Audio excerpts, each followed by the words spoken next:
And when I think, Mr. President, in particular about your leadership in Kenya, I think this is empirical evidence of the need, of the imperative of the United States through our government and private sector partnering with Kenyans, with the Kenyan government, in a way that recognizes the extraordinary opportunity for continued investment writ large in innovation, thinking about what we must do as a global community around addressing crises like the climate crisis, what we can do through those investments that makes clear and real what we know to be the growth, that broad-based economic growth that occurs wherever and everywhere when you invest in women.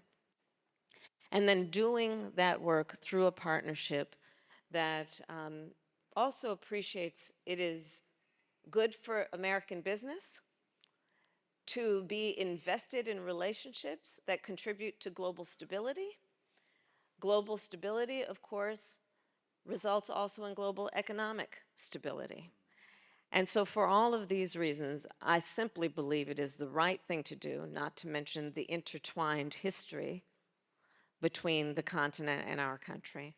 But also, if we are going to be at all forward-thinking, it is an imperative.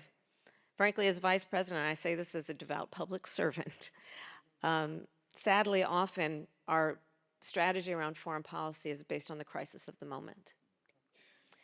And part of how I think about the future and the imperative of the relationship with African nations is based on a vision that public policy be formed and implemented now based on a vision for the next 10, 20, and 50 years. And again, that all brings me back to the continent of Africa and Kenya as an example of a vibrant partnership.